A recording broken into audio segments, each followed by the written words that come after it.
And we are live. Welcome, ladies and gentlemen, to Gear Monday morning with me. Today's show, I floated the idea for it last week. There was a keen interest in it. I'm not sure how you're going to feel about it by the time we get to the end of it, because I've already promised some people in the pre-chat.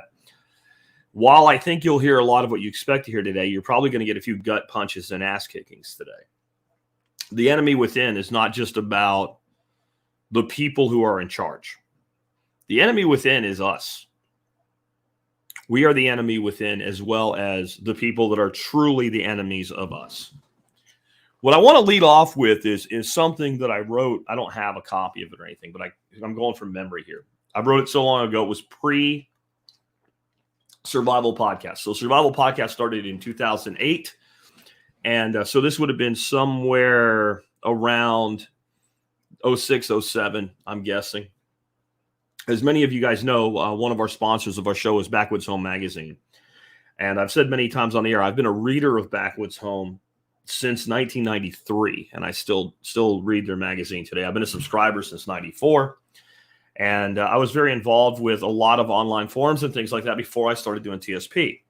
Now, when I started doing this podcast, I kind of got out of those forums because I didn't want to be seen as a poacher. I didn't want it to be like, okay, now he's going to try to take all our people from all our communities and aggregate them in.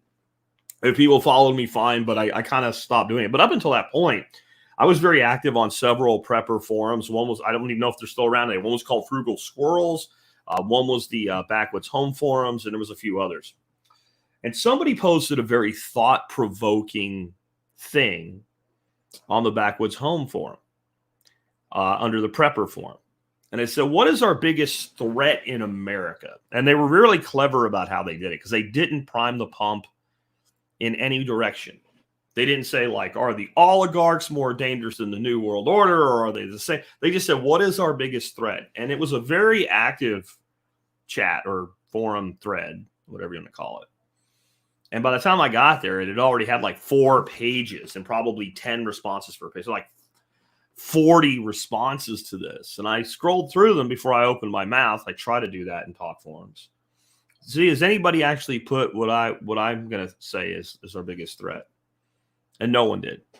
A lot of the usual suspects, whether it was individuals or entities or just natural disasters, right? So our biggest threat, some people said it was climate change. Some people said it was, drought and famine. Some people said it was a potential pandemic. Some people said it was, it was the New World Order. Some people said it was, the reconstitution of the Soviet Union. Even back then, people were concerned about that. And on and on and on it went. And I said, it's us. It's us. We are our own biggest threat.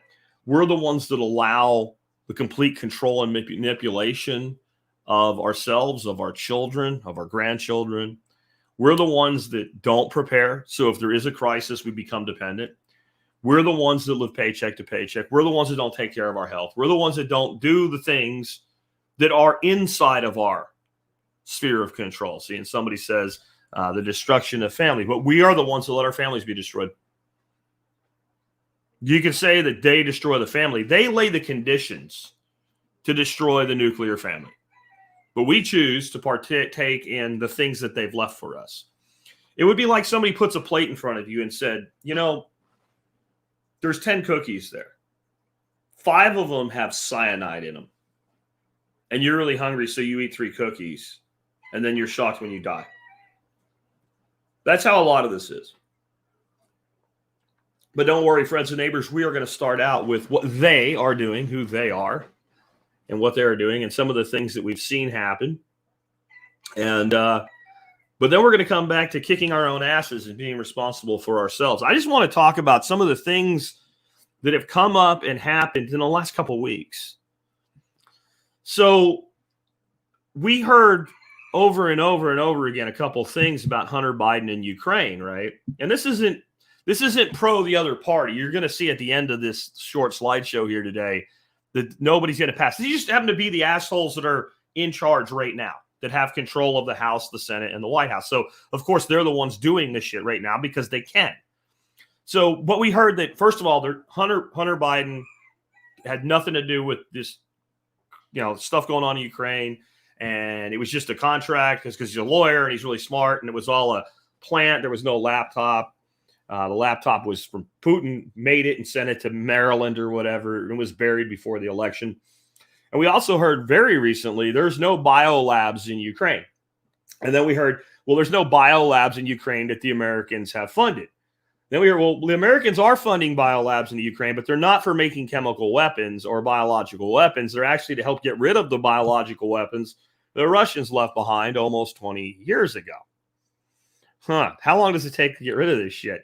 And now we know that there are biolabs, and we're just afraid that the Russians will get their hands on the bioweapons that supposedly the Russians made themselves 20 years ago, that if they made them once, they could make them again.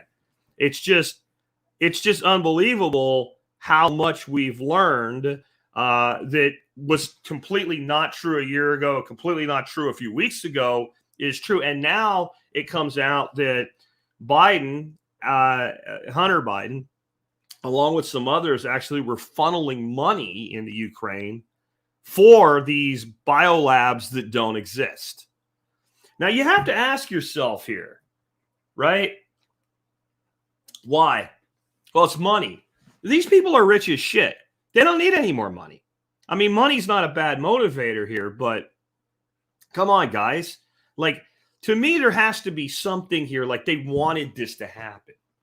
And I started with this one because it's the one with, this is total conjecture that this is part of the larger plan. But I just would put it to you this way.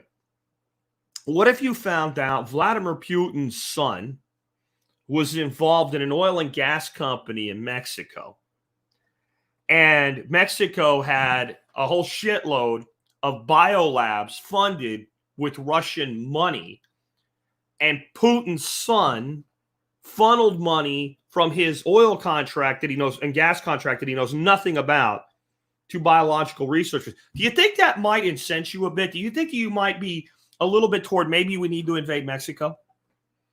Would it be right if we did? I'm not saying it would. I'm just saying, don't you think that you're provoking something? And then at the same time, what if you found out while all that shit's going on, that Mexico was considering joining the new Warsaw Pact, right? So basically the equivalent of NATO for the other side. So Mexico's about to join Russia in an alliance that says if either nation is attacked, that it's an attack on both, with a bunch of other nations that are part of that, right? And would you be okay with it?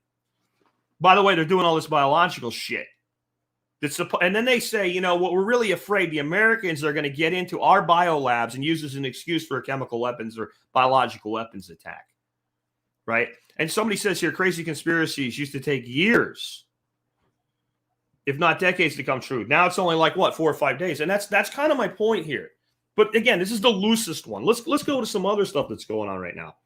Now, how long have I been telling you to get your cryptocurrency off the exchanges? Get your cryptocurrency off the exchanges. Stop telling me you're afraid. Send $25 to a software wallet or a hardware wallet. Make sure you did it right. Once you know how to do it, get your money off the exchanges. But I'm not sure what. Withdraw your fucking cryptocurrency off the exchanges. Sorry to be so blunt, but if I hear one more person come whining to me like a child that it's too hard to click a couple buttons and use a confirmation code, I'm going to hunt you down and I'm going to smack you, because you're taking one of your key forms of wealth and you're letting people control it that have no right to control it. Here's what just happened. Coinbase is now compliant. Now, this is not anti-Coinbase. This is anti-state. This is anti-government. Coinbase has been told, if you want to keep doing business in 3 countries, Canada, Japan, and Singapore, for different reasons and different justifications, you need to have a new policy. And that is, when people withdraw money, they need to tell you who they're sending it to. And I think in Canada, it's over $1,000 Canadian, which is like $700 US.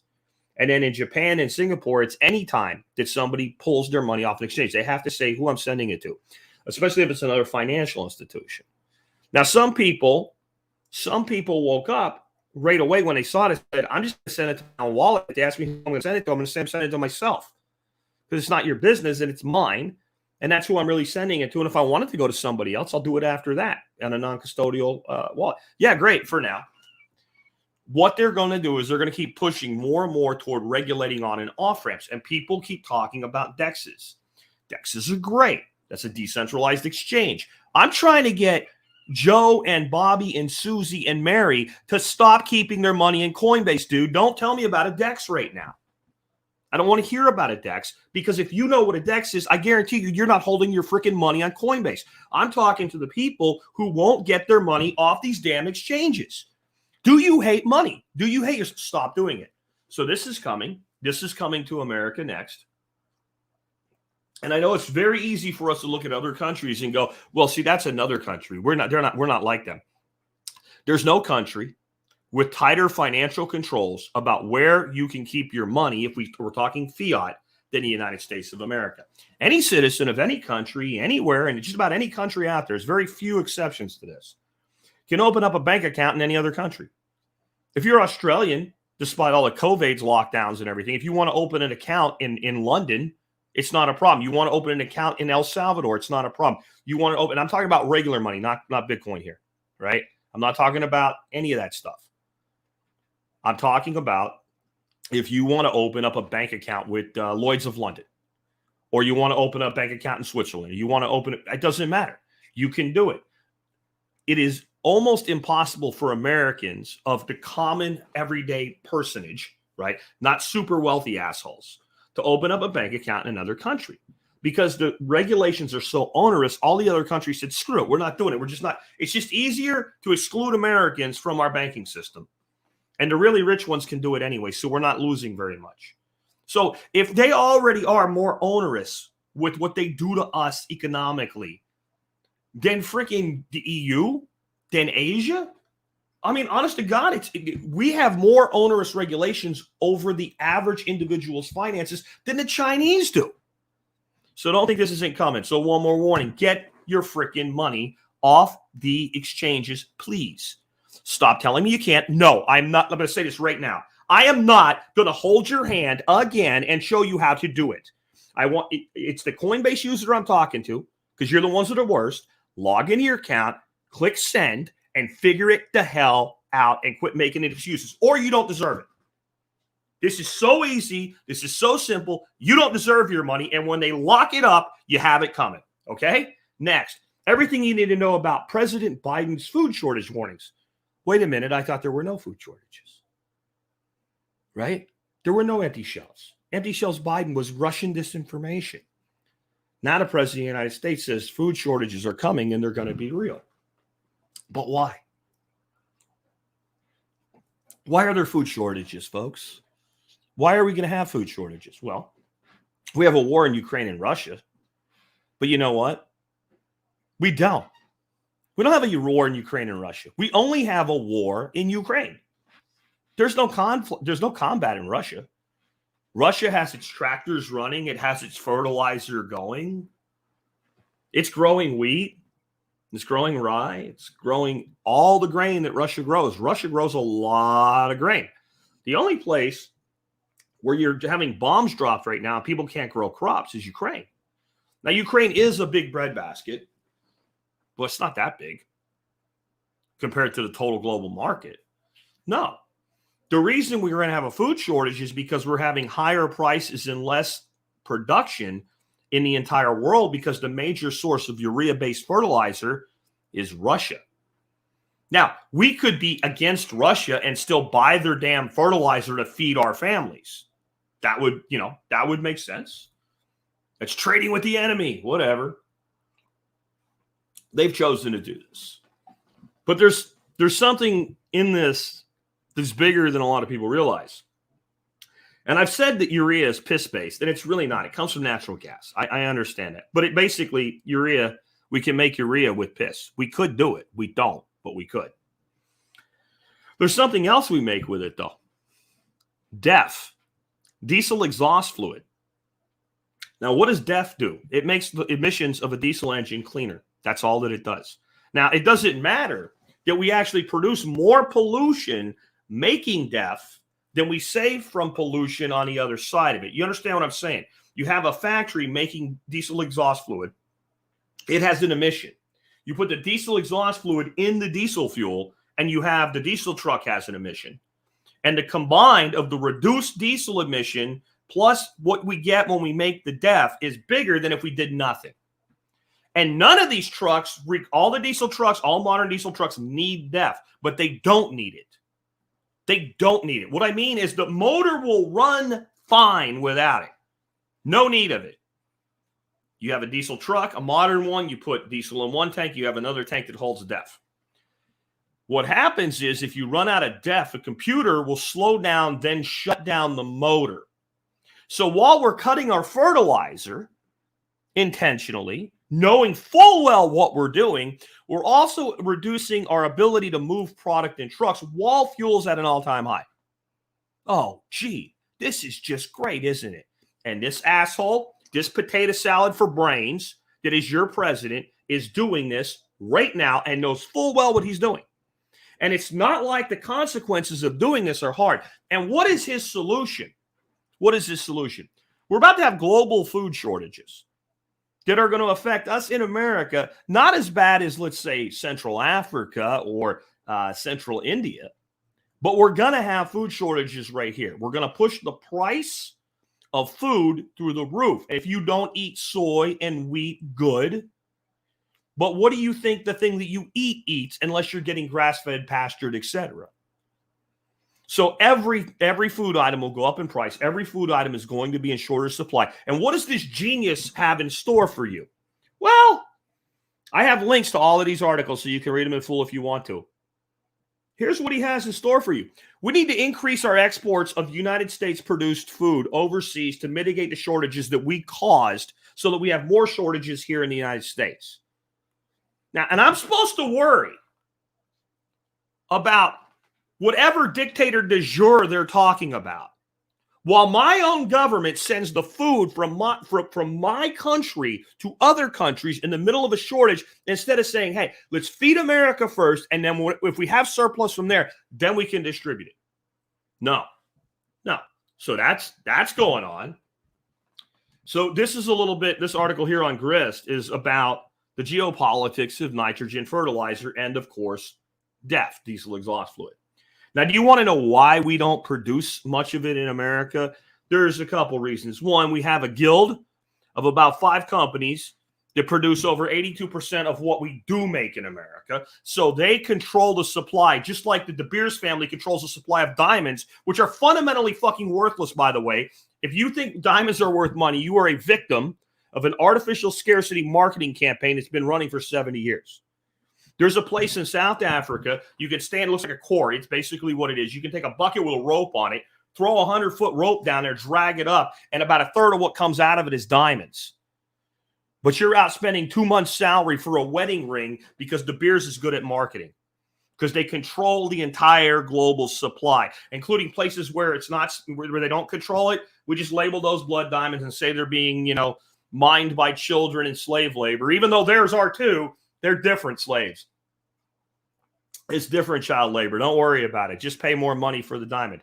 This is the same thing with this fertilizer. So one is a gilded control, a consolidation of companies to control the flow and production of it in the United States because our gas costs more. So what? It's a byproduct. It's a byproduct. But the bigger reason, it's very see, they don't say this in this article. You have to look it up elsewhere. It's hard to find. It's very expensive to produce urea in the United States because of our regulations. So who put those regulations in place? I'm thinking it was this dude right here, right? And his ilk. Because it's not about Biden. If you think this is about Biden today, you're not getting it. Boy, you're really not going to like when we turn the corner here in a minute. And I point the finger at you. Here's what else is going on. It's not surprising. It's not surprising, ladies and gentlemen, that we're looking at recession signals lighting up. U.S. yield curve inverts. Oh, that's scary. Now, you know what's scary? That we live in a country where this is one of the most important economic signals that you can look at about the future of your country economically. This is like literally almost 100% accurate in producing a prediction that ends up being right. Almost every time this occurs, almost like 95% of the time this occurs, we go into a recession. And what scares me, most of you don't know what the fuck it means. You don't. You have no idea. And it's okay. It's not your fault individually. It is because I told you to get on the economic term of the day from Investopedia like 10 years ago, and you didn't yet, right? But I mean, really, we don't teach this. Who out there, I mean, will you be honest with me? I won't pick on you if you do it. I'll actually respect you if you do it. If you don't know what a inversion of the yield curve means, put me in the comments, and I'll give you a second before I tell you what it means. There's one. I appreciate you, Hunters. F770 off of Twitch admitting it. I have no clue. So they're starting to come in. I'll go ahead and tell you what it means. And it doesn't sound that bad until you think about the implications of it. So a yield curve, when you have an inversion, means that if you think about it right now, if you bought a 6-month bond or a 10-year bond, you'd expect that the 10-year bond would pay a higher interest rate than the 6-month bond. Because who the hell would tie their money up for 10 years if they could get a higher yield by tying it up for only 6 months? You see this when you look at certificates of deposit in a bank, right? It's like a piss poor interest rate on a 90-day, a little bit less piss poor on a 6-month, and maybe you can get up to a point of interest if you do 2 years or longer, right? And so it just makes sense that if you hold money in an instrument for a longer period of time, you give your money to the person you're lending it to for a longer term, they should pay you a higher interest rate, right? See how that works? A yield curve inversion is when I can get more return by buying a 6-month government bond than a 10-year treasury bond.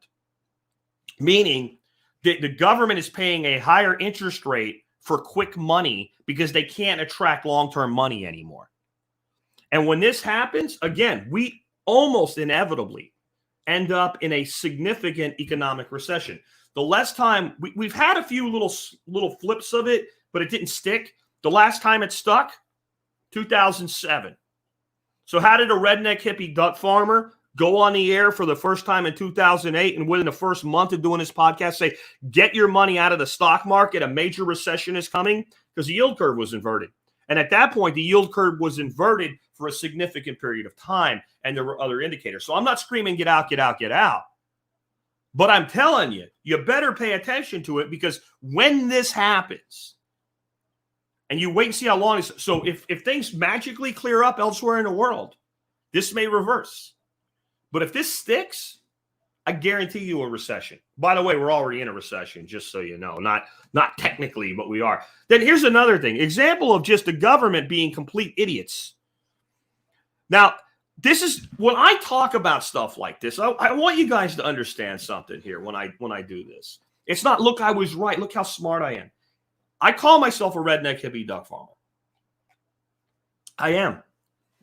I'm a guy that sits here, makes podcasts and videos, tools around on my farm, helps homeschool my grandkids. I never went to college a day in my life. You know, I'm not some genius. I don't have a PhD. My point is, when I know a thing, and I don't mean I think a thing, when I know a thing is going to happen and I tell you it's going to happen and then it happens, then you can rest assured that all these sons of bitches that are in charge of countries and states and counties, all these people, they knew it too, or at least the people advising them knew it. They're not that incompetent. So here's what just happened in New Zealand. And I said this would happen. New Zealand is lifting its restrictions. Like you can only keep a country locked down for so long before you kill yourself, right? And they want to kill themselves a different way than completely kill themselves. So they lift the COVID restrictions. They get rid of the passports. They get rid of the vaccination requirements. They get rid of everything. After 2.5 years of stupidity, guess what happens? COVID numbers skyrocket in New Zealand. Everybody else in the world is plummeting. New Zealand's skyrocketing. Why? It's an island. You can actually hold back case count on an island with lockdowns and tight controls of who can come in and go out. You can do it. But what I said, and this was in like April of 2020 when all this stupid shit started. Any nation that successfully does this is going to deal with it way worse when they open up because they'll have to, and they haven't had a long, slow exposure to build up natural immunity, and it will explode, and it will be worse because you're going to deal with this sooner or later.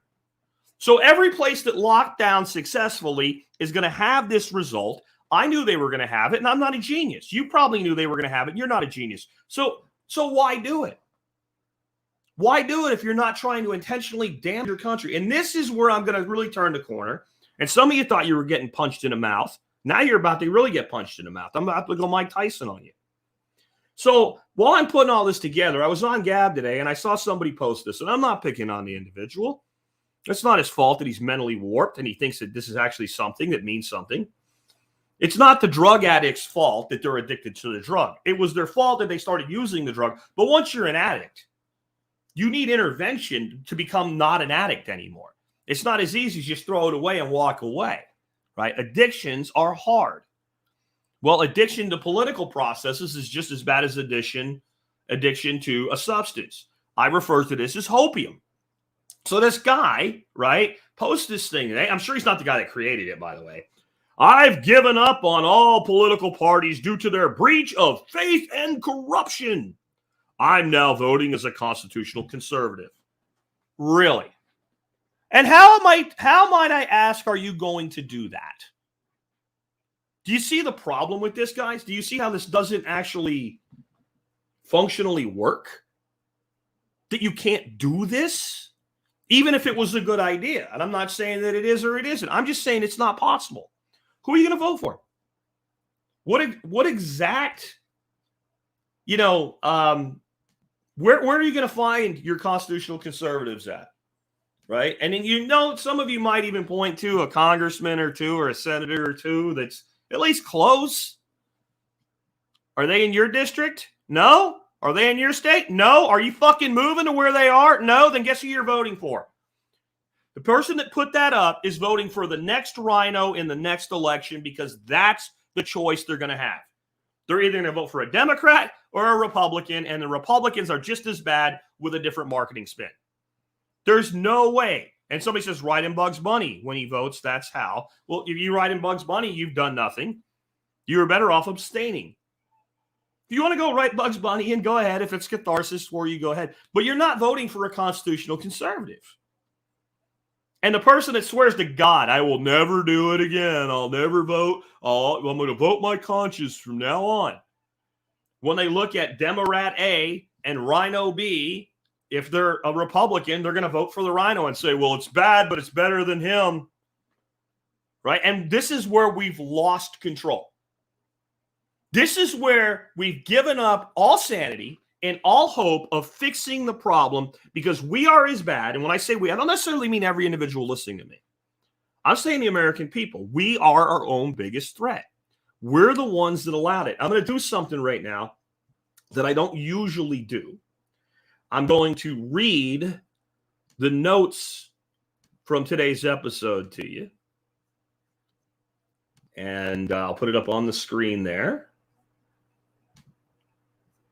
And I'm going to read what I wrote for at least part of today's show. Today, we look at a future that is potentially very dark. Food shortages, economic controls, the expansion of surveillance, and more are not only likely, but they're in progress already. How do you fight back when the enemy is within your ranks and in charge of everything? This may spack of conspiracy theory to some who are longtime listeners who usually hear my upbeat practical advice on a daily basis. I wish it was. We wish we were not in a position we are in America today, but we are. And over again, we are told the bad guys are over there. It's all their fault. The bad guys have been goat herders in Afghanistan, an invisible virus, drugs, the Russians, and the list goes on and on. The bad guys are also the other political party. Rest assured, no matter which party you pick, the other one is the bad one, and you are safe and morally right in your decision. Yet, who is the enemy, the real enemy? Who has manufactured crisis after crisis? Did Putin cut us off from his oil, fertilizer, and diesel additives? Did the goat herders rewrite our entire policy of surveilling the average American? Did Saddam Hussein change the definitions of our financial law so he could lock down the accounts of the average Joe or Jane? Did COVID shut down your business, put a mask on your children, lock you in your homes, and force an unproven and risky medical procedure on you? Did COVID do that? Or did our government, oligarchy, and technocracy do that? Did Vladimir Putin cover up the Hunter Biden laptop story knowing full well it was absolutely factual? Or did the U.S. media conspire together to do so? Did Kim Jong-un throw protesters from January 6th in prison for what is essentially property damage with no due process for over a year? Did he do so after allowing BLM to burn down dozens of cities in America with almost no consequences? After doing so, did dictator Kim then claim that January 6th was worse than both Pearl Harbor and 9/11 together? Did fill in the blank make it so that even pointing out the difference between a man and a woman is now akin to a hate crime? Then in doing so, literally destroy the dreams of hundreds of thousands of young women who were previously destined for college scholarships and being the best in women's sports? Who did all this? Worse, who continues to allow it to be done to them? We must focus on what we do control, our primary survival needs, and our own personal economies. And with that, we're going to turn the corner, and now you're going to get hit. I'm going to hit you with a 2x4 in the face a few times, I'm sure, today, even if I don't directly mean to. You know, I just explained to you how you're not in charge, how voting different people in won't change it, how this idea that I'm going to vote for fill in the blank is hopium, that they have all the levers of power, they have all the control. And then I said, but we are letting them do it. I think there is a problem in the mindset of the average person, and it is intentionally planted there. And that is that we have been conditioned since we were little kids in the indoctrination centers they call schools to believe that our system of democracy works. And it doesn't. You can't have a system of what you want to call democracy. And the next person that tells me we're a republic, not a democracy, I'm going to track you down and I'm going to smack you in the mouth for being an idiot. That's like saying it's not a magazine, it's a clip, or it's a clip, not a magazine. Stop it. We are a constitutional republic in the form of a representative democracy, or we're a representative democracy in the form of a constitutional republic. Take your pick. We have a democratic process by which we elect leadership. If you can buy positions in leadership in a so-called democracy, you do not have a democratic component. We have seats for sale and positions of power for sale in this country. It is not a democracy. It is a republic, because an oligarchy is a form of republic. But you've been convinced that we don't live in an oligarchy. In fact, we talk about Russia and say it's the oligarchs. It's the oligarchs. Like fucking Jeff Bezos isn't an oligarch? Like there's any oligarch in Russia that has the global power footprint that Jeff Bezos does. Or some of you guys, your hero, your Iron Man, Elon Musk, right? Yeah, he's on our side. Sure he is. He's just Hogan. He's just Hogan.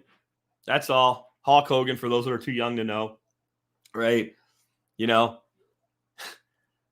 And the Russian oligarchs are like, you know, the Iron Sheik and Macho Man before they switch sides or whatever. It's all a joke.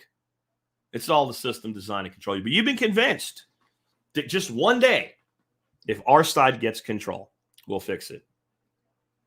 I'm 50 years old, almost. I'll be 50 this summer. I've seen complete control by both sides, and I've seen split control, and I've seen nothing but an inevitable march in the same direction. So when I say you're letting them, I understand why some of you are going to say, who is this jackass? Letting them. He just told us they have complete control of these levers of power. Well, there's two types of letting somebody do something. There's letting them do the thing, and there's allowing yourself to become a victim of the thing when you have time to prevent it from happening. And I'm talking about the second one. If there's going to be food shortages, and right now there's plenty of food, the only thing preventing you from having a stockpile of food so that when a shortage comes, you can take care of your family is you. There's nothing preventing you right now from going up and stocking out on food other than you don't have the money, which is another problem because we don't know how to manage money in this country worth of shit. But assuming you have the money, right now you still have plenty of time. It'll run out. It's like an hourglass. Looks like there's a lot of sand in it, but it's running at the same speed, right? This is a planned thing. You can see this coming a mile away. But you're the one that chooses not to have a stockpile of food if you choose not to. You can't prevent them from creating a global food shortage. I agree with you, but you can prevent them from making you a victim of it. Got it? See how simple that is? Water's easy. I'm going to go through your 6 primary survival needs. These are the things you need to survive in the here and the now. You need food. Well, it's easy. Don't even want to talk about it very much because you can go do it. You can start doing it right now. I've only been teaching it for, 14 years? 14 years I've been teaching copy canning, which just basically means if you buy a thing, instead of buying 1 this week, buy 2 or 3 and keep doing it till you have a deep pantry for that thing and then get another thing and then get another thing and get another thing. And you can lay up plenty of food that way. You want to do bulk laying up of food or whatever, that's fine. But if you are looking at this and going, the president of the freaking United States of America has said there are going to be global food shortages and my plan is to export more U.S. food in the middle of one, and you're not going to take the time to at least lay up a month or 2 worth of food for your family, then you're letting them starve you. Now, there'll come a time when you're not letting them starve you. When the food's gone, when the shelves are empty, when you can't afford to buy the food that is available, and there's rationing on the food, then you won't have a choice. But it's like, remember Rocky, the Rocky movies? And there were some where they would show in slow motion, like, and the punch just coming, and then you got that effect of the head just going, and the sweat and blood coming off of it, right? Well, in real life, nobody punches anybody like that, right? Because if you did, the guy would just like walk around behind you and club you in the neck while you were going, ah. But this punch in the face is just like that. You can see it coming. You're choosing to sit there and turn your face up and let them hit the tip of the chin that's going to knock you out. You don't have to do that. Water, probably the least of our worries out of the survival needs here, but good God, you have water that comes out of your faucet for free. Lay up some water. Save jugs. Like, find somebody that drinks, that doesn't care about their health and they drink soda. 2-liter soda bottles last forever. Rinse them out really good, fill them up with water, put them in the closet. It was, I think it was Louis Black. I guess that's his name, the comedian. Last name's Black. I remember seeing him one night. I got stuck in an airport and I had to walk across the street to get to the Sheraton Hotel in the airport. No clothes because they lost my luggage, right? So I had my little carry-on bag, which no real good change of clothes. Learned that lesson. This is before I was a prepper. Ended up soaking wet, 2:00 in the morning watching Louis Black, and he was talking about how water comes to our sink, and we're the only people in the world that are like, screw that! I want to buy it in a bottle for $1 a bottle. There's some truth in that.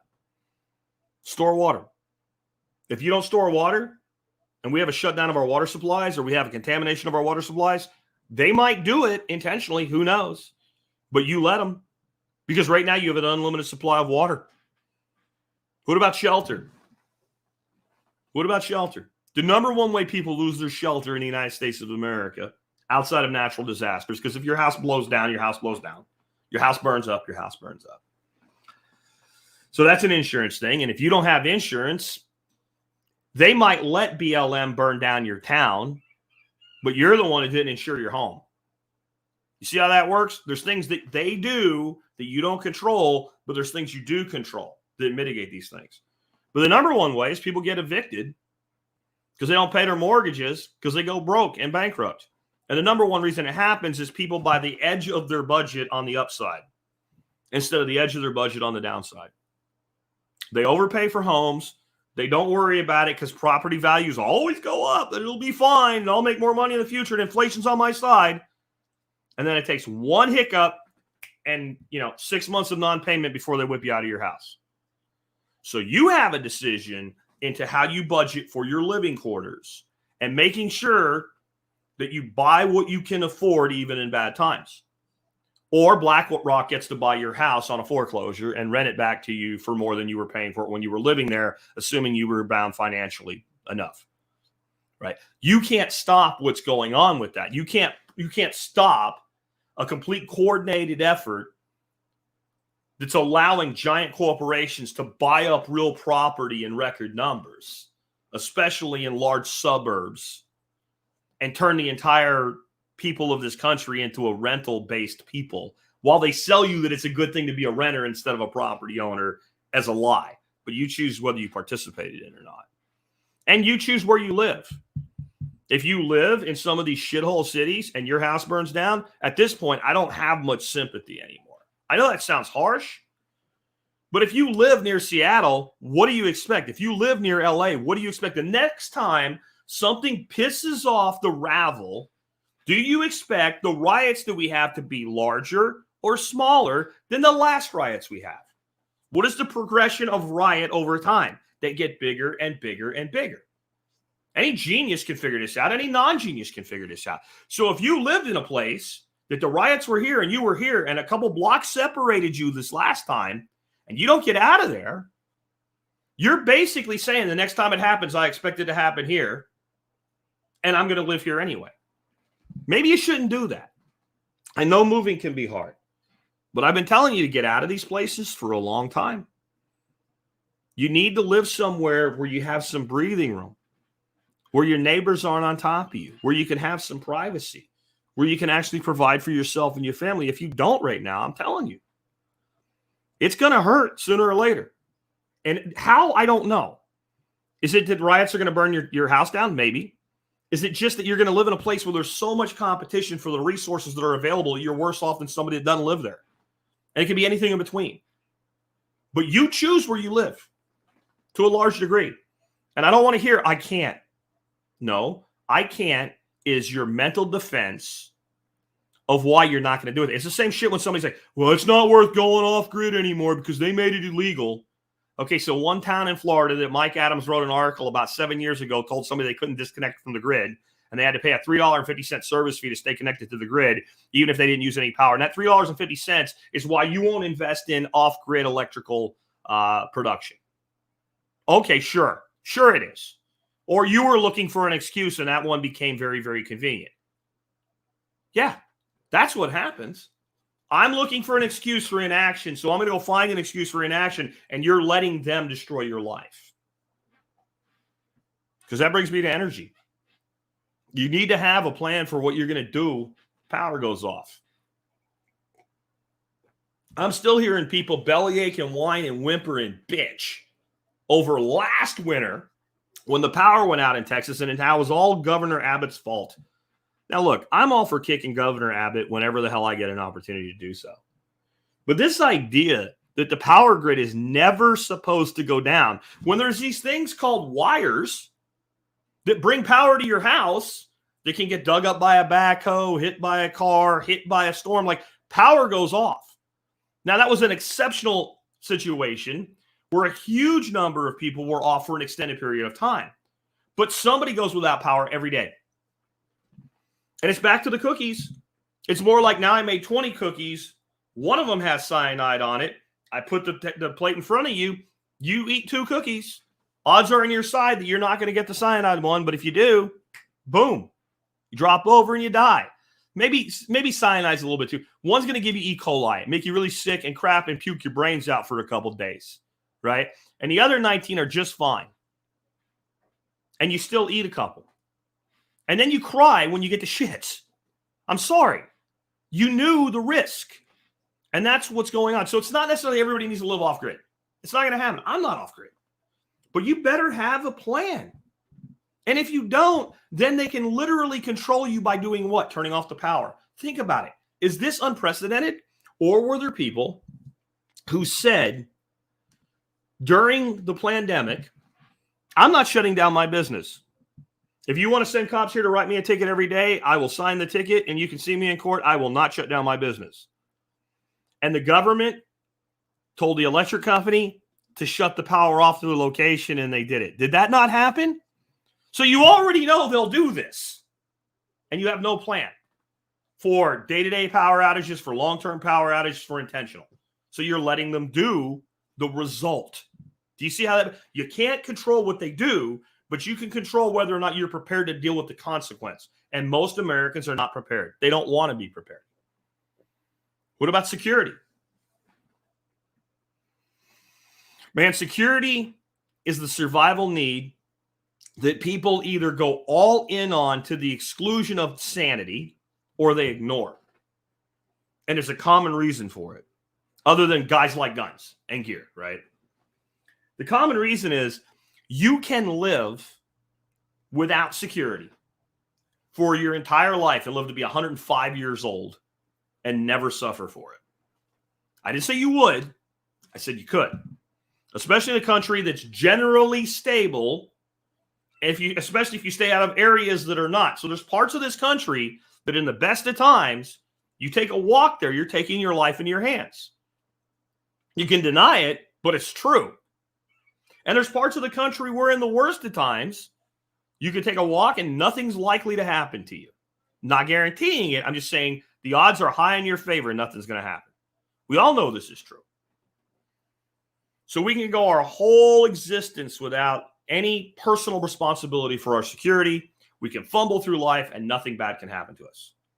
Or we can need that additional security one time for 1/10 of a second and end up dead. And that's why people overdo it and why most people underdo it. The preppers that are like, I got my gun and my gear, and if I need something, I'll just take it. Okay, you're going to end up dead if we ever get into that situation. What are you going to do? Go take it when you get laid off of your job and evicted from your house? You're really going to end up dead or in prison then, moron. Right? So you got that person that, like, their bug out bag is a battle kit. It's not a bug out bag. It's nothing but giant knives, guns, and bullets, maybe a couple Band-Aids, and a few MREs. And you got people that just ignore security. Now, they're usually not preppers. But there's people that just plumb ignore their security because they get away with it. So if you end up in a situation where you need additional security and you're unarmed and you have no ability to defend your home and your family and your property and you end up a victim, right now you have plenty of time to make sure that doesn't happen. You have a country that the leadership of is hell-bent on turning every American against every other American. What do you think this gender nonsense is really about? What do you think it's? Do you think they really believe? Do you think they really believe that a 6'4" man should be competing with women in sports? And it's only right and only fair that we do that? Or do they want to put things out there that are so preposterous that it makes us want to kill each other if we take the other side? Because you have to be mentally defective. And I mean this. To think that's okay, you have to be mentally defective. I don't think the people pushing it are mentally defective. I think they know precisely what they're doing. They want us to want to kill each other. They want us to have complete loathing and hatred. They want two people to get together that agree 95% of the time to focus on the ridiculous absurdity of the 5% they disagree with. Because the divided people are easy to control. And you choose to focus on the 5%. You choose to be addicted to outrage. You choose to hit play and watch again and again and again as Will Smith slaps the shit out of Chris Rock. Right? And actually think that matters in your life. You choose it. You choose to turn on the news every night and go, oh, I can't believe it. Oh, I can't believe it. Doesn't matter if you turn on the left-wing news or the right-wing news. You choose to do it. You choose to be divided. Our country chooses to be divided.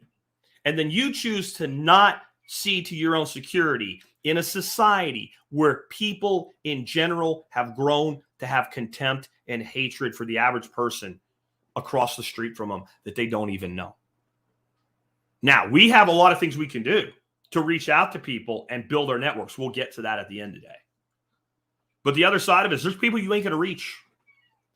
And when they get hungry, and when they get scared, and they've already been dumbed down to stupid, and if you didn't get the show that I did with Bonhoeffer's theory of stupidity, I will add that to the show notes today, assume I don't forget. You need to go watch the video of Bonhoeffer's theory of stupidity. Stupid people driven by fear and control are freaking dangerous. They're absolutely dangerous. Best thing to do is stay away from them, but when you can't, you better be able to defend yourself. And security is not just about a gun. Security is about where do you live? Back to that.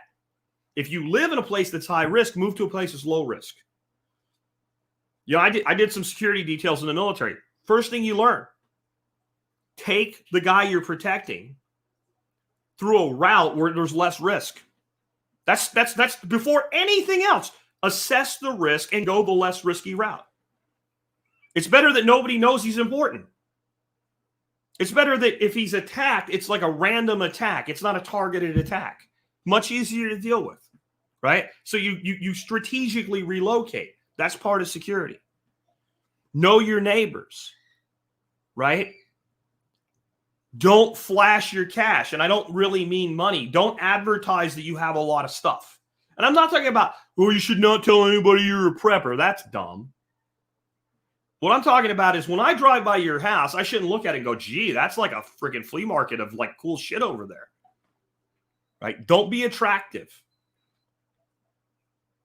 Security is deadly important. And then health and sanitation. What are you going to do if your sewer doesn't work? Do you know? I'm not going to tell you. I'm just saying maybe you should have an idea what you're going to do if your sewer doesn't work. If you flush the toilet and it won't go down, what are you going to do? And what if it doesn't work for a month? That's part of health and sanitation. Water and food are a huge part of health and sanitation. These things are interlocked with each other. You want a sick person? See somebody that hasn't eaten in 3 weeks. They'll be sick, right? People think you lose weight when you're healthy. People with cancer lose weight, right? People with AIDS lose weight. Being thin in of itself is not necessarily mean that you're healthier. What are you eating? See, health and sanitation isn't just if the grid goes down. If you're living on McDonald's and Burger King and Chick-fil-A and whatever the hell else, you're not healthy. Do you know what one of the biggest expansions is in the United States over the last 5 years? Like real estate property-based business. Dialysis clinics. I learned about this from Ken Berry. We have had more new dialysis clinics go in proportional to the original number than new fast food places. Fast food places are kind of at a critical mass, I guess. The two are connected, though. You know the number one reason people are on dialysis today? Complications due to type 2 diabetes. You know the number one reason people have type 2 diabetes today? Eating too many carbohydrates and being too fat. It's a combination. It's one reason together. Type 2 diabetes is not diabetes. Let's say that again. Some of you are going to be really pissed off because you have it. It's not diabetes. Diabetes is when your pancreas can't make insulin and you're born with a genetic disposition and one way or another that gene gets activated and your body stops making insulin. And you have no choice at that point other than to inject insulin in your body or you will die. That's what diabetes is. Type 2 diabetes is insulin resistance. It's when you shove so much food in your food hole and you put on so much fat and you fill so many fat cells that your body has to produce more and more insulin to get the same result. And your pancreas gets tired and it either can't produce enough because it's producing less or even producing all that it can. It's not enough to counteract your fatness. Now, you want a country that's easy to control? Put them in rascal scooters, running around with flags and masks on their face, bitching that you are a threat to their health, right? I recently read an article. I wish I could find it today. I couldn't. But basically, it's literally now considered racist by some people to work out and be in shape. Yeah. That's a thing. And I know what you're thinking. That's one moron that believes this. How many morons believed that a guy that puts a dress on is a real woman 5 years ago? And how many believe it now? The number is a lot. Apparently, you can't define a woman without being a biologist at this point. Right?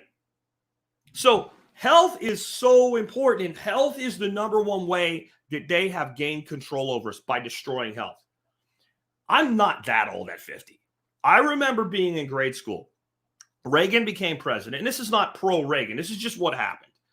But I remember all of a sudden in school, we had the presidential physical fitness test. And boys and girls had different tests. Imagine that. Boys had to do pull-ups for part of our test. And girls had to do like a hang. Like they would be helped up and they had to hang for a certain amount of time. And almost none of the kids could pass it.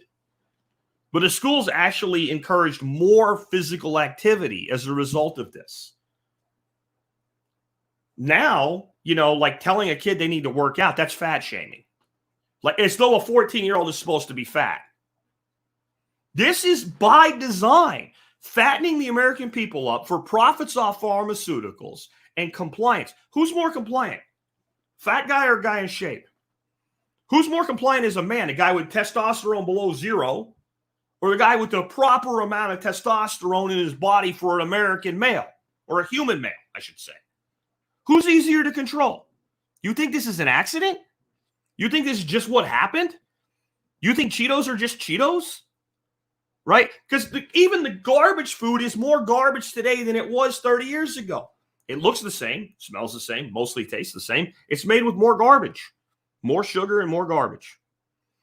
The guy that came up with using corn syrup instead of sugar, for instance, back in the 70s, nobody used corn sugar. This corn syrup, this high fructose corn syrup, it is toxic. It is toxic. It is more damaging to your liver in high amounts than alcohol is. And alcohol is bad shit. This is not alcohol is good. And corn. It is more damaging to your liver than alcohol. Because alcohol is self-limiting. You only drink so much before you pass out and puke. And people know alcohol is dangerous. So I'm not saying ounce for ounce. I'm saying in general in practice. Because people like, oh, I'll just give my baby apple juice.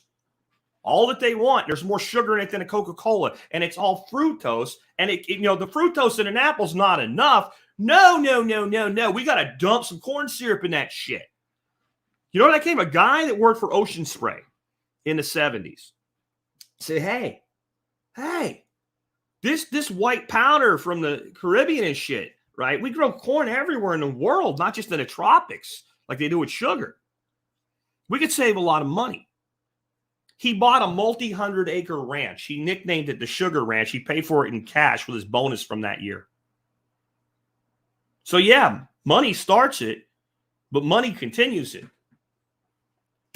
This country has an average of more prescriptions per citizen than any other country in the world, including the ones where healthcare is a free human right.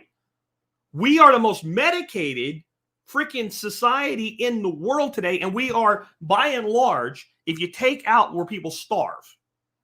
So if you take the people that are in massive nutritional deficiency due to starvation, and you go to the rest of the world where people generally eat every day, we're sicker, but we're on more medication.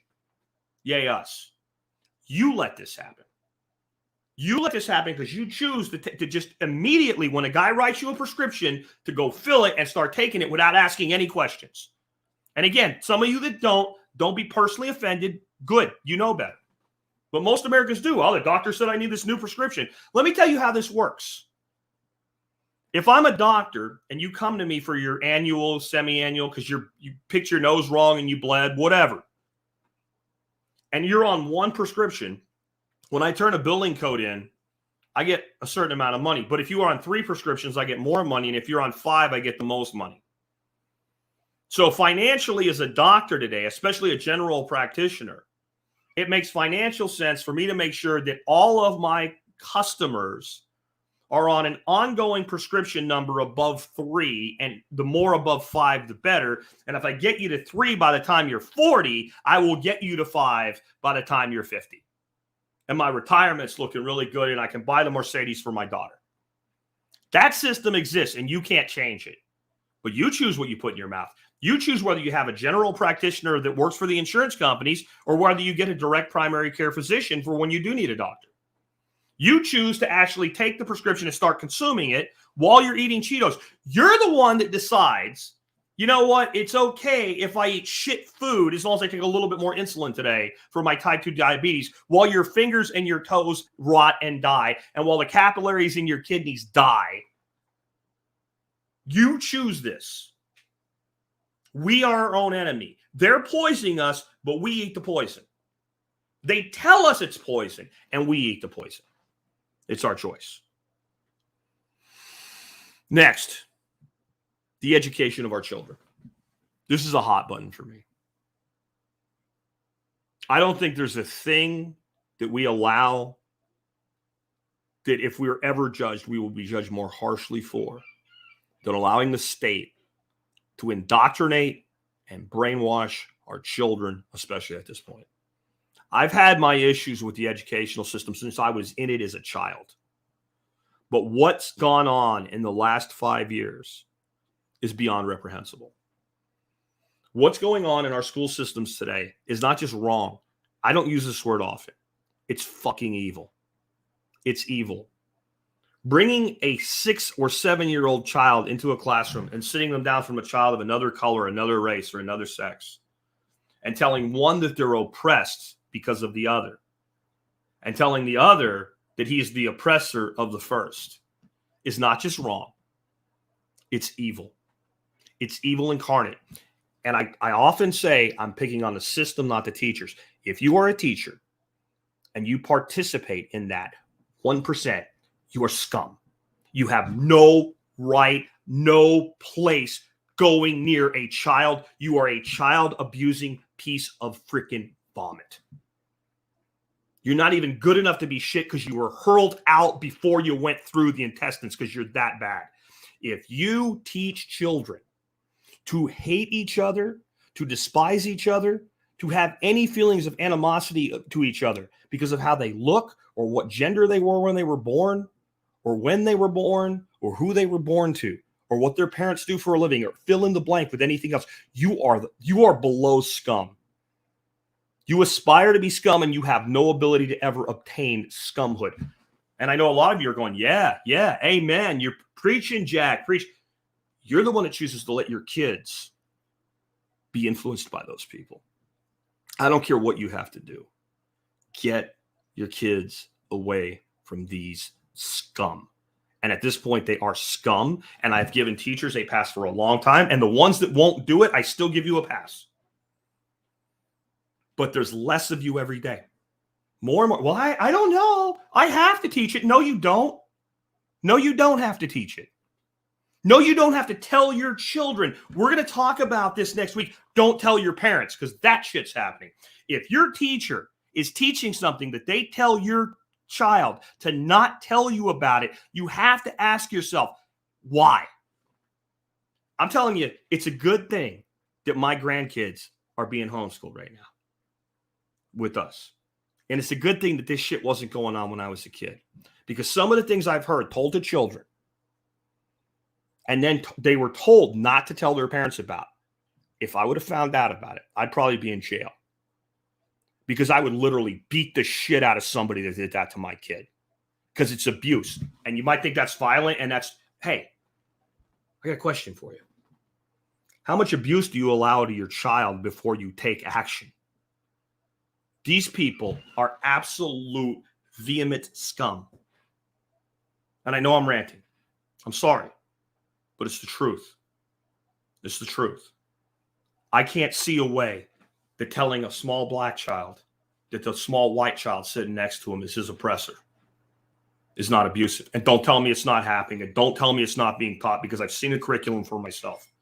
Don't tell me that children are not being told, do not tell your parents what we're teaching you because I've seen the evidence and I've seen that it happened. We are going to be old someday, you and I. Really old. I talk about myself being an old man now, but I'm in great shape thanks to changing my diet and believing and actually practicing everything that I'm preaching today. I'm in great shape for my age. Really great shape. But I'm going to be old. I'm going to be 70, 75, 80. Many of us are going to end up, even if we do well with our diets and all, we're going to end up with dementia. We're going to end up needing to be cared for. If we don't raise our children and grandchildren properly, those will be the ones that are in charge when we're old and we need help. And when they're not there for us because we weren't there for them, it'll be karmic. It'll be karmic. Next, we need to see to our own personal enterprises. We may not control the economy of the United States or the world, but we control our personal economies. We do. And we control it mostly through apathy and relying on somebody else to do it for us. This is why some of you, when I was ranting at the beginning, saying, hey, get your freaking Bitcoin out of Coinbase now. This is why you make excuses. I don't know how. You can't hit send, drop in an address, and get a text message and drop in a code and say confirm? Bullshit. If you can get on Coinbase and buy Bitcoin, you can withdraw. It's not any harder. But I'm afraid. You're not afraid. You're apathetic. If you believed what I was telling you, then you'd risk $10 on a test withdrawal to see how it works. You wouldn't email me again, but I really don't know how. Can you walk me through it? No, you're not a child. You're a grown-ass adult, right? But this is not about Bitcoin. This is about a larger way that we look at economics. Most people live paycheck to paycheck, not because they have to, because they choose to. I'm sorry, it's true. And this isn't stop being poor. No, this is that people view the money that comes into their lives as this is how much money I have to spend. And they don't pay themselves first. They don't knuckle down. They don't sacrifice. And the way that I'll prove it to you is the average person that makes a good living today, say they're in their 30s, late 30s, they've hit their stride. They're actually making an income that anybody out there would consider a good income, and they have no money. Maybe 2 or 3% goes in their 401k or whatever, but they have no real money at the end of the month.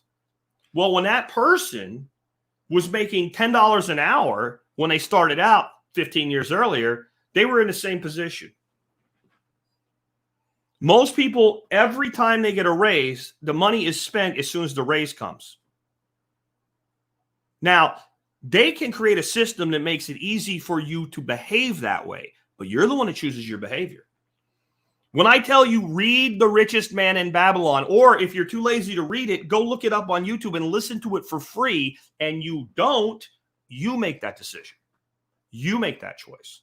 When I tell you do not keep all your money that you keep in crypto on exchanges, and you do, you make that decision. When I say don't put all your money that you save into 401ks and IRAs, have some money that's outside of that system so it's liquid, you're the one that makes a decision to go all in on retirement accounts. When I tell you that if you just buy a bunch of different mutual funds, you are not diversified, and you do it because you have 5 choices in your 401k and you don't do anything else with your money, then you made that decision. When I tell you to start a side hustle and you don't, then you made that decision. When I tell you simply, make your life more efficient so you spend less, grow, you want to save enough money starting at 20 to retire a multimillionaire. It takes about $150 a month invested in the most safe investments you can get. So if you can produce $150 worth of food a month in your backyard, there's your money. You're the one that chooses not to do it. You're the one that chooses not to ask for a discount when you're buying something. You're the one that chooses to put it on a credit card instead of saving up the money and buying it. You're the one that says, I want my children to have what I didn't have, so you go buy bullshit they never needed instead of spending time with them. This is all part of your personal economy. Yes, they have created the conditions to destroy us economically, physically, as far as our health, and to create a broken nuclear family system where families break up and they're not, even when families stay together, they're not really together. They just kind of occupy the same space, right? They're the ones that have created a system that's so predatory on men that when a man and a woman gets divorced 99% of the time, the guy ends up barely able to afford to sleep in the back of his car while he pays child support, and the woman shacks up with a new guy who doesn't get married, who's living off of him. They created that. You choose to participate in it.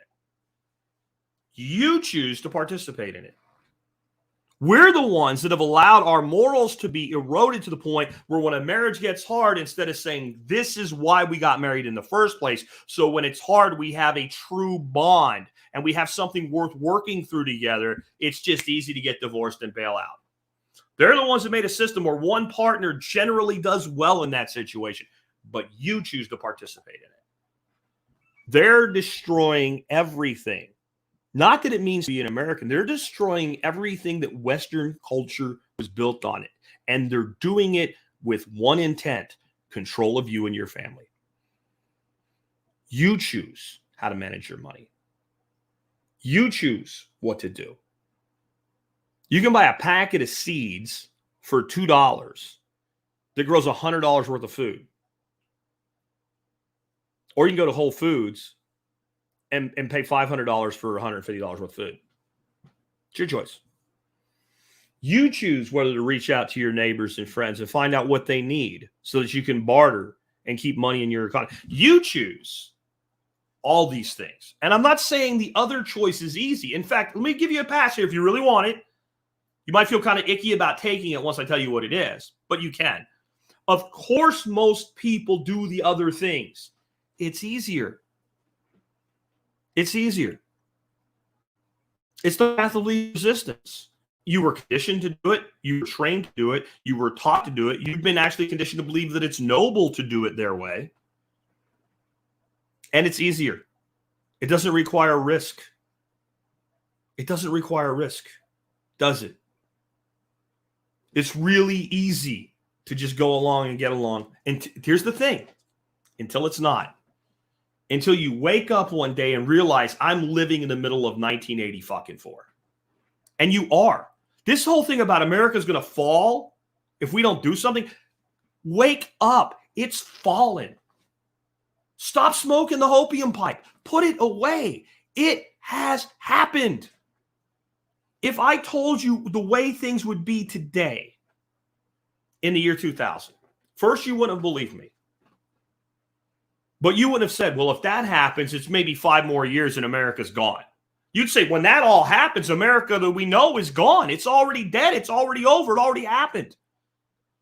It's the end of America as we knew it. It already happened. But it doesn't have to be for you. Sooner or later, this reality is going to sink in for people. And we need the beachhead formed. We need to be in proper position for the battle. And I'm not talking about guns. And I'm not talking about preaching. I'm talking about the basic logistics of being able to take care of ourselves and our families to build economies. If people keep talking about parallel economies. Fuck a parallel economy. That's some bullshit somebody made up for a hashtag so they could build a big presence on Gab. We don't want parallel economies. We want economies. Parallel? What the hell are you talking about parallel? I don't want to be parallel to them. I want to be better. The first economy you build is your backyard economy. Home economics, right? Before I worry about trading with my neighbor or buying from the guy down the street, I want the economics of my home tuned well to provide a surplus. Once I have a surplus, now I have something of value to offer to my neighbor. You see how that works? That's building your own personal economy, your own personal enterprise. And then that leads right into the next thing, the size and quality of our network. I have had huge networks in my life as a salesperson. When I was the regional sales VP for Fluke Networks, and I would open up my ACT database, there were over 30,000 direct contacts in that database. Not all of them I knew personally, but they were in my network enough because of my position and what I was doing and how that if I called one of them up and said who I was, they would take my phone call. But the quality was shit. They didn't care. You know, they might have cared because they were working on a deal and they need me this week, but tomorrow after they got the deal, they didn't care. It's huge, but it's useless. I have a big network on LinkedIn. I don't even know what it is. It's thousands. I don't care. Most of those people I don't know. They don't know me. It doesn't matter. They're trying to sell me some shit. The network I care about is TSPC, the Survival Podcast Community. The people that are in this chat with me right now. The people that like what I'm saying, and if they threw a super chat at me for $15 a few moments ago. Sorry I missed giving you a call out there, but thank you for that. I'm scrolling back to see if I can recognize it. Lazarus Rex sent me $10. Thank you for that. I appreciate that. And I don't mean I just appreciate it because he threw me some money. I'm talking about everybody that's here. Right now, there's 319 people here just from YouTube and I think Twitch. You could be doing something else, but you're here. You're listening to me. You're sharing what I tell you with others. You're building a better life with it. That's a network. But my network's also the neighbors. My network's of people that I actually have come over to my home and spend time with me. That's valuable. That's incredibly valuable. And lastly, I'm not going to say very much about this. I'm going to go ahead and get wrapped up here. But I'm probably going to add to the permaculture series, and we'll be continuing with part 4 of the permaculture series tomorrow, the concept of 8 forms of capital.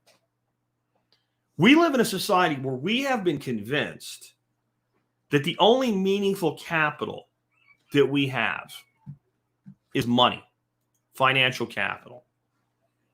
And we have financial capital tied up in liquid and illiquid assets, right? So we have a house. People say it's a liquid asset. I don't think so, right? To get the full value for your house is going to take time. It takes time to even, if you sell your house tomorrow, A lot of times you're waiting 3-4 weeks to close. A liquid asset is something like a security. I can sell it and I can have the money the next day wired into my account. Bitcoin is a liquid asset. Cash is a liquid asset. But we think that all of our capital is really in the form of money. And this leaves us bankrupt. Because I want you to think about, if there's 8 things that you should have in your life and you only have one of them, no matter how much you have, how deficient are you? Extensively deficient.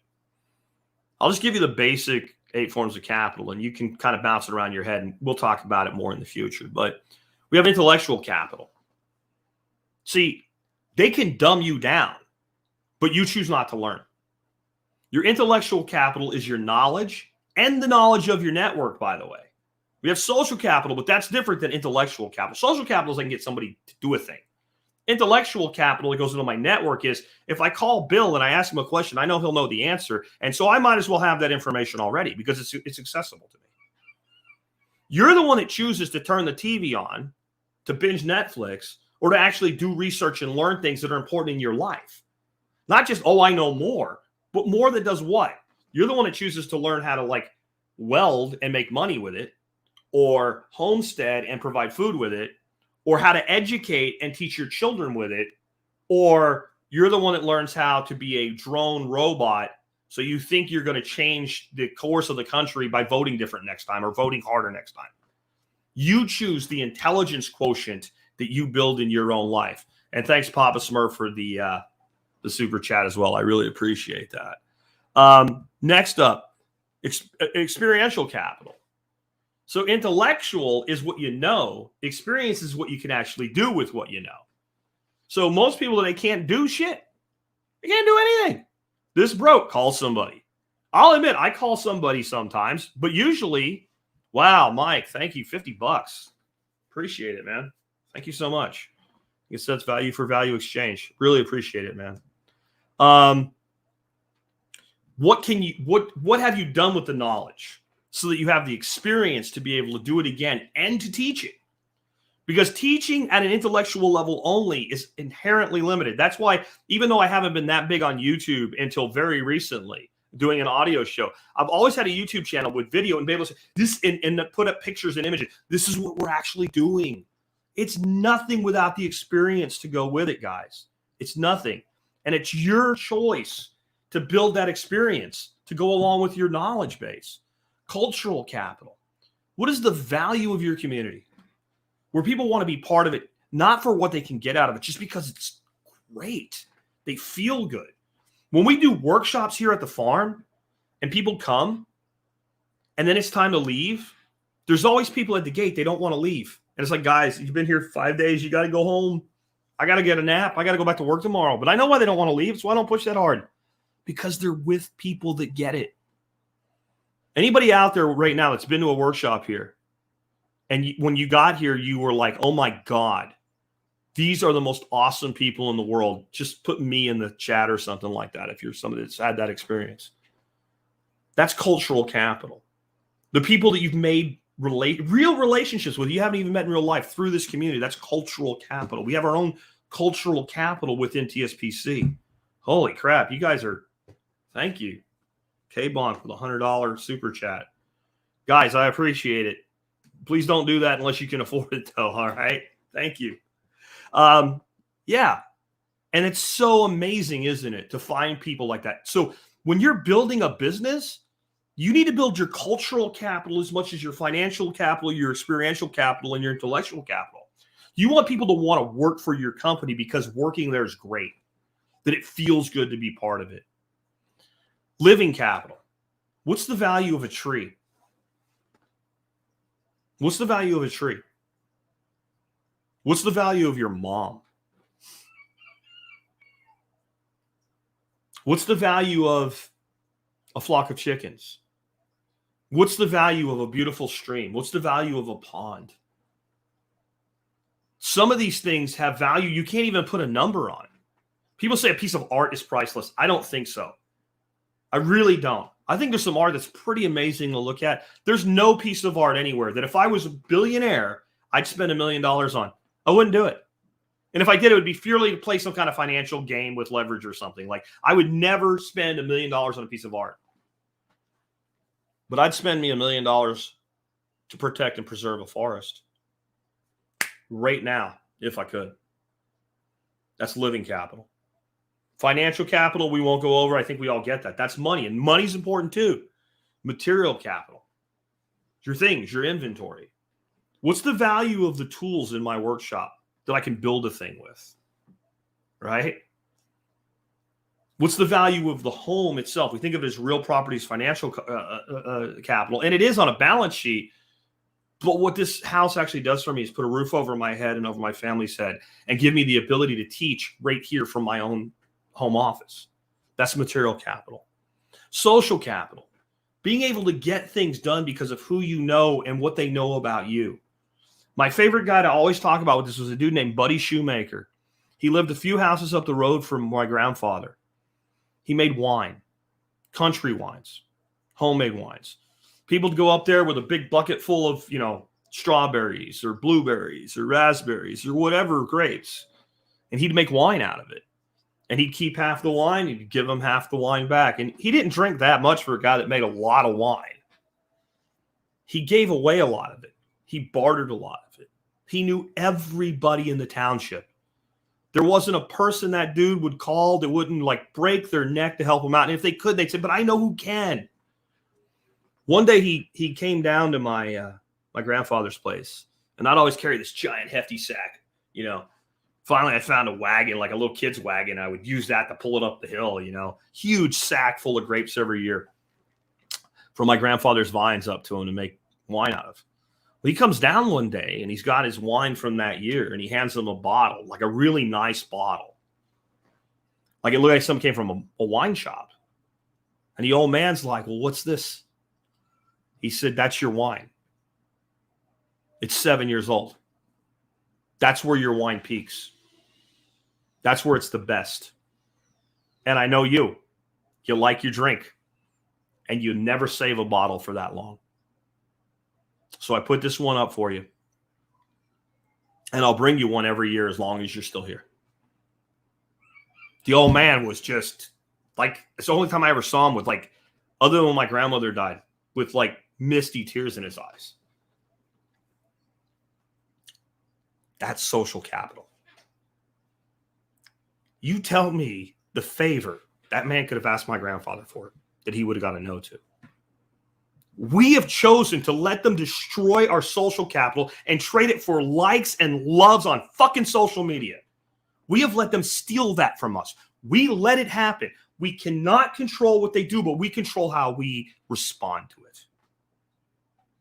And spiritual capital. I don't care if you're an atheist. I don't care if you're a devout Christian. I don't care if you're anything on any level of spectrum. This is the same thing. This is the same thing when it comes down to what's inside.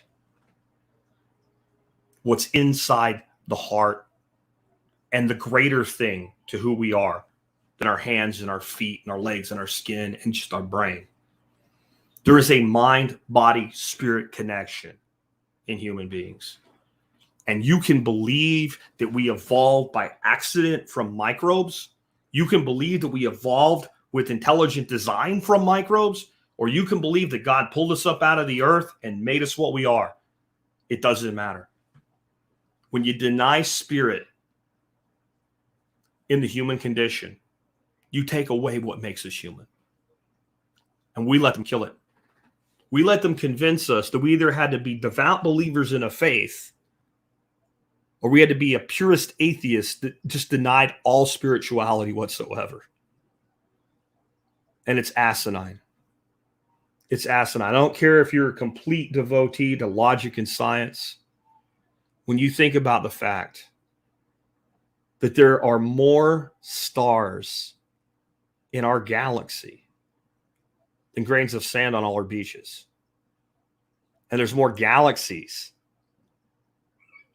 than grains of sand on all our beaches. And we are this one tiny thing in this vast expanse. And even what we call the universe, we really mean the known universe. We have no idea how infinite space and time are. And if you can look at that and say it doesn't matter, there's no place for something more within us, then they won and you lost. Then you've given away the one thing that you had. The one thing that you had that made you insurmountable, that made you unbeatable, that made you undefeatable. Short of taking your life, there was nothing that they could have done until you conceded that one thing.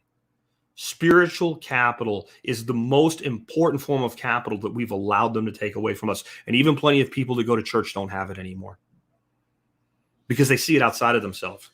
God will fix it someday. God will judge them someday. Every single person that ever believed that, they'd see the day of judgment died disappointed.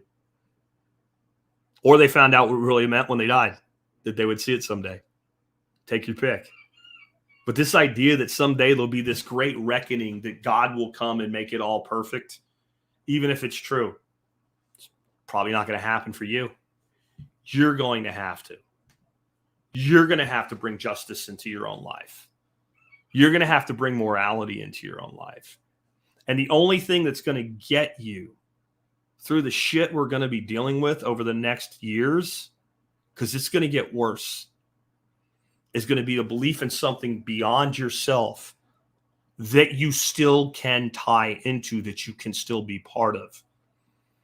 It's the hardest one, and it's the easiest one. Because if you want to build up material capital, you have to acquire the material. If you want to build up intellectual capital, you have to acquire the knowledge. If you want to build up experiential capital, you have to gain the experience. You want to build up financial capital, you have to earn and save the money. But spiritual is a decision.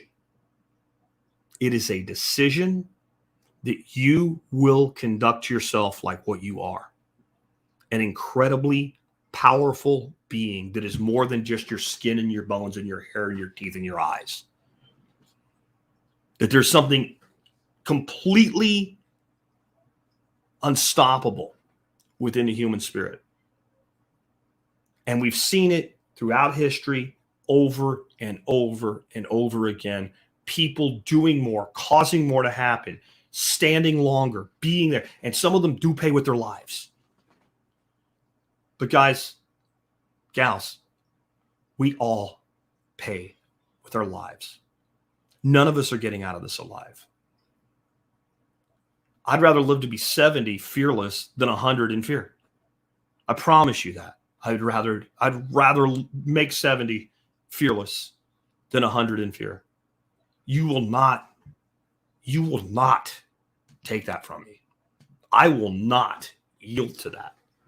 I am a peaceful man. I will back away from all this shit as far as I can. But I will never, ever, ever quit. And the only reason I can say that is because I understand spiritual capital. And it's up to you how you use your spiritual capital. Let's hit a few things from the audience and wrap up. Kurt Arnold says, is that a lever action Henry behind you? No. This is part of my social capital turned into material capital. This is a Marlin 357 lever action gun. And many years ago, I talked about the fact that I walked away from one of these at a hardware store. And it was the old school one without the stupid crossbolt safety. It was very inexpensive. And I was looking for a deer rifle for my son. And I decided this was not a good first deer rifle for a kid that age. And the minute I walked out that door, and for the rest of my life, I regretted not buying that. And at my 10-year anniversary party, a group of listeners went in together and purchased this rifle and gave it to me and said, congratulations on 10 years. And I told them, don't cheap out. We're going to do a 15-year one someday. But yeah, that's where that came from. It's a Marlin. Jack, for building solutions, side hustle garden, etc., how do you just get rolling in this right direction? It seems hard to sift through the info and get on the right foot. Okay, so do something. Pick one thing and do that and succeed or fail. Right? Like, there's literally no one that can't do that. I'm going to pick one thing. I'm going to do that, and I'm going to succeed or fail. You realize, like, there's no way you could screw that up. So if you succeed, then you take the lessons from success and you reinvest those into doing more or another thing that will also be successful or fail. If you fail, then you learn from the failure and you adapt and you do a different thing with that knowledge, or you take the failure and you adjust the original thing till you do it successfully. And the reason you think you can't is because you're like, I need to do this, this, this, and this. No, bullshit. When it comes to learning a new thing that you don't know how to do, you need to do one thing. Do the one thing until it's successful, or do you wear it out and realize you need to do another thing? I wish I had a better answer, but that's the right answer. NCamp says, Jack, have you done an episode for Crypto Dummies yet? If so, what episode? I think I have some very entry-level crypto shows. Let me throw that in the notes over here so I don't forget. Crypto for beginners.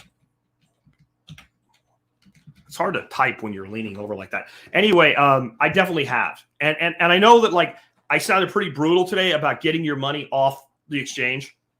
If you don't know anything about crypto, I have sympathy and I will help. And maybe we'll do another getting started in crypto thing again. If you've taken the step of setting up an account on an exchange, I don't care if it's Coinbase, I don't care what it is, and you've actually been able to verify your identity and all, spend money and buy crypto, and you tell me you can't withdraw it because you don't know how, that's where I lose my sympathy, man, because you don't – this is what I said again with that. I don't think you believe me about how serious the situation is if you're going to use that as an excuse. And it's inevitable. When I do try – this is where I get pissed, right? I try to help somebody like, I really don't know how much – and I'll email them back and go, well, how much money do you have? And they're like $200. Usually I don't even answer that. Right? Usually, I mean, send yourself $10. My fees will be high. I don't care. It's called paying tuition to learn from life. Mike says, why do they want control of a serious question? I understand the need to protect my interests, but sometimes I question they are out to get you in argument. They're not out to get you. They're out to get what they want.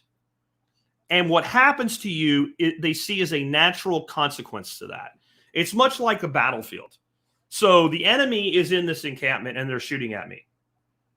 And they're all in this group of buildings. And I have artillery.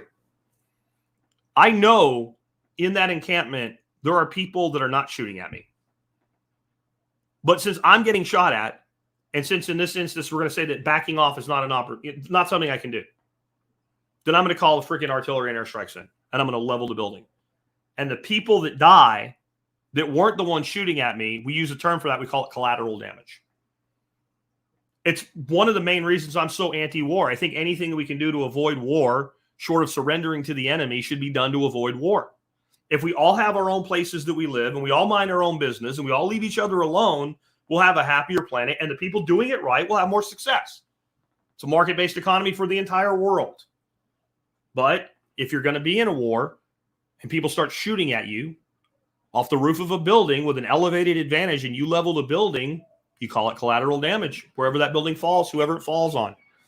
The person that owned the building that wanted nothing to do with somebody occupying it that lost financially. You feel bad for them, but it's collateral damage. This is what they are doing to us. They want total, complete control, and whoever gets hurt in the way is the enemy. And sometimes the enemy's not really the enemy, but it's collateral damage. And we live in a society where people do what works. And so if you are a pharmaceutical company, you don't make money by curing diseases. You make money by treating them. So the more diseases, the more product, and the more money. So we live in a society that's designed to create sickness because it's financially advantageous to create sickness. If I could give you a pill and that pill instantly cured type 2 diabetes, even if I sold that pill for $10,000 a pill, I can't make as much money as prescribing 3 pills on an ongoing basis to the average type 2 diabetic for the rest of their life. When the real answer is stop eating food you shouldn't eat and you won't need any pills. But as a pharmaceutical company, I'm going to do what works. And if it works the way that advantages me, that means the person will be on the medication for the rest of their life. Well, now I have no interest in curing the disease. And I'm actually empowering the behavior, because if we didn't have those medications, a lot more people would die a lot faster, And the concept of eating Twinkies every day would become unsustainable. So it's not that they're out to get you. It's they're out to get what they want. And that involves getting you. And they don't care. Xavier says, did you just fucking kissed in yourself? They might do it intentionally. Why are we letting them? I don't really know what you're asking, X. I think you misspelled a word there. Did you just listen to yourself? Maybe is what he meant to say. They might do it intentionally. We are letting them. I'm not sure what you're asking me, man. Jack is back. Hitting hard, no mercy from Loco E. You got it, brother. I think it's time for a lot more straight talk, a lot harder talk, and a lot less they did it and more what we're letting them do, because that's what we control. JC Solutions, Jack, what are your thoughts on Bitcoin during a large dip in the economy, i.e. depression, recession? Do you think people will dump it or hold it or whatever? I don't know. I think that you're in a recession right now and Bitcoin's going up. That doesn't mean it always will. There's a point where if people need money badly enough, they'll sell what they have to get money. However, the more and more you move toward institutional investors, the more and more you move toward entities that can borrow the capital when they need it, so they don't need to sell the asset. So I think it's pretty. I think it's a pretty good place to have a portion of your wealth. I'm not Michael Saylor. I'm not telling you put 100% of your capital in a Bitcoin. I'm not doing that. I never will. I don't care what it is. I don't care if I believe in it 1,000,000%. I believe in diversity, real diversity of investment. Humble Mechanics just came in. Sounds like it's getting real. Yeah, bro, you know it. Loco E says, Jack knocked it out of the park today. Thanks for that. Nunya Biz says, my 3 kids, family, all the hope I need. Yeah, that's part of spiritual capital. I think it's why you find, and it's especially men. It's true of all people, but it's especially men. We start thinking about the world differently when we become fathers, and I think even more so grandfathers. We start realizing, like, this life that one way or another I've handed down to my child, my grandchildren, even when they're stepchildren, right? It doesn't matter if it's a blood relation, because I'm pouring who and what I am, my knowledge and my effort that fed this young being and made them into a man or a woman. And you start to realize that one day I will dirt nap. I'll go away. And no matter what your faith is, the idea that you know what will happen after you die is nonsensical. Since you haven't done it yet, you don't know. You believe a thing, but you don't know. Is there a heaven? Is there an afterlife? Is there a nothing? Is there a return of our knowledge to some universal core? What is it? I don't know. I have my beliefs, but that doesn't matter. What I believe is what I believe. What you believe is what you believe. But we don't know. But I do know one thing. One thing I know, that when I'm gone, every person that's still here that I ever touched, that's still doing things a little bit differently because I touched their life, will still be here. And it's conceivable that 20, 30 generations from now, a person that wouldn't even know my name is still acting in a certain way because of some cascade that I started. And there's no place that we have more ability to do that than with our own children and grandchildren. That is all you need. It really is. And Nunya says, remember the deployed. Definitely. I'm anti-war. I know a lot of people, when I talk about soldiers and sailors, Marines, etc., being overseas and thinking of them and holding them in your thoughts, I know a lot of people don't get it because you're supposed to be an anarchist. You're supposed to be anti-state. You're supposed glorifying the institution is not what I'm talking about. I was a 17-year-old kid when I stood up and swore an oath to the Constitution. I was a 17-year-old kid when I signed away my life for a number of years. And I didn't do it because I wanted to go kill brown people. I did it for a couple reasons. One, I really believed in what I was doing 100% at the time. I believed in it all the way, that we were American. We were a force for good in the world. It wasn't true, but it was more true then than it is now, for sure. That doesn't give me a pass. I was young and I didn't know. But I know what I believed in my heart. And I know what the people that served on my left and right flank believed in their heart. I know the missions that we did. I know that we, on one in particular, we built roads and schools for people in rural Honduras. I don't like the fact that it was paid for with stolen money, but, I've even said as an anarchist, if you want to give me a deal where all the government does is build roads and bridges, I'm not completely happy, but I'll take that deal. It's a pretty benevolent thing to do that. Yeah, and remember soldiers, the sailors, the airmen and Marines. Remember it. Because let me tell you something. The people that come back, and when you come back, generally, you get out of the military at first, you're still indoctrinated 100%. But most veterans, over time, they decouple, they decompress, and they think about the reality. And they become the greatest advocates we have for freedom and liberty. Most of them do far more for freedom and liberty once they take the uniform off than when they were wearing it. That's not to say that we don't have some soldiers and what have you that are incredibly heroic in their actions and their service. We certainly do. But when we really start to change the world for the better, that's when we start speaking to our fellow man instead of shooting at them. There is far more power in words than there are in bullets. There's a time for both. If you're trying to kill me, I will kill you back. I promise. And I'm pretty good at it. I don't want to be what I am. But I don't ever want to be in that position. I said this before, like those of us that are prior military, we have some dark humor. When you hear it, it's not meant for you. You're not, and it's not an elitist thing. It's just that since you weren't ever in that mindset, you don't understand it's a coping mechanism. When I talk about something like, if I say something like my security system is just loudspeakers that play Let the Bodies Hit the Floor and everybody laughs, that's not really for the general public, because I don't want that ever to happen. And it's not actually true. It's a coping mechanism. Yeah. Don't forget to deploy. And one of the greatest things in the world that you can do for the cause of liberty is be a mentor to a recently discharged veteran. Because there are, especially some of the shit that's gone on in the last 20 years. They feel abused. They feel taken advantage of. They feel that nobody gives a shit. And for all of the evil that the state does, let me tell you something about serving in the military. It does teach you a mindset that is incredibly valuable, where there's a mission and there's a task. We fail tasks. We don't fail missions. We don't fail in missions. If we have to die trying to fulfill a mission, then we die trying to fulfill a mission. And that's literal, but it's also figurative. And that's why some of the most accomplished people in the world of business have a military background. So yeah, don't forget them. Guys, thank you for being with me today. I really appreciate it. Thanks to all of you guys that did super chats. It was kind of overwhelming, some of you. I really appreciate it. I don't expect that all the time or anything, but thank you very much for it. I do my best to provide as much value as I can. Tomorrow, we won't be in this darkness.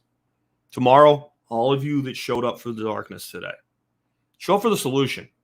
We're going to go part 4 of the permaculture introductory series, and I'm going to give you solution after solution after solution. Take care, friends.